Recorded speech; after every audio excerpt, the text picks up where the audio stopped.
Le comte de Monte Cristo incarne l'homme d'action par excellence. Si vous avez une mission à accomplir, c'est bien à lui qu'il vous faut vous adresser. Il poursuit un objectif extrêmement ambitieux, il s'attaque à des personnages puissants, il opère dans plusieurs pays, il maîtrise les technologies les plus modernes de son époque. Il fait mieux que James Bond en fait. Monte Cristo est une source d'inspiration à la fois en développement personnel, mais aussi en intelligence stratégique, par ses talents en espionnage et en manipulation. Alors, quels sont les 10 principes du comte de Monte Cristo pour passer à l'action et atteindre ses objectifs? Premièrement, la capacité de décision. Tout commence par une décision, par une résolution. Edmond Dantès est capable de prendre une décision qui engage toute son existence. Deuxième principe, le focus. Il va se polariser sur un seul objectif et il va aller jusqu'au bout. D'ailleurs, c'est en allant jusqu'au bout de son projet qu'il va atteindre le succès et surtout en retirer toutes les leçons, y compris le pardon et l'humilité en fin de roman. Troisième principe, l'intensité. Une fois qu'il a pris sa décision, il s'engage à fond. Par exemple, il va se répéter sa décision tous les jours. Il s'entraîne sans relâche, il apprend les activités les plus extrêmes. Mais en gros, il y va à fond. Alors lui, il va vraiment un peu loin, il considère sa vie comme un sacerdoce.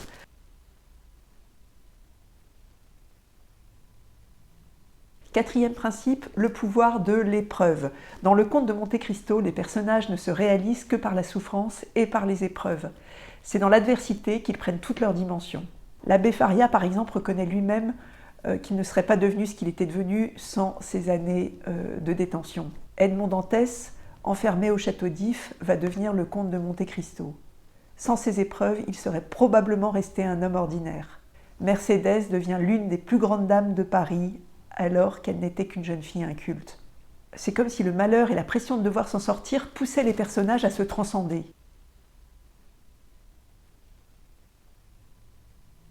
Cinquième principe, le mentorat. C'est la rencontre avec l'abbé Faria qui permet à Dantès de se transformer et de devenir Monte Cristo en s'initiant au mystère de l'univers. L'abbé Faria lui affirme qu'il peut lui transmettre l'intégralité de son savoir en 2 ans en lui en transmettant les grands principes, la substantifique moelle.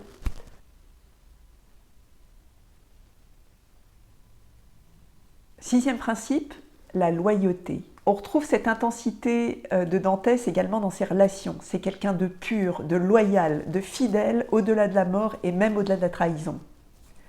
On le voit avec l'abbé Faria, on le voit en amitié avec Morel, et on le voit également avec Mercédès à qui il sacrifie tout, y compris son projet de vengeance. Monte Cristo valorise la loyauté envers les gens qu'il aime, mais à travers cela, c'est avant tout envers lui-même et envers Dieu qu'il reste loyal. Septième principe, la foi, la référence à Dieu. Monte Cristo agit toujours au nom de Dieu.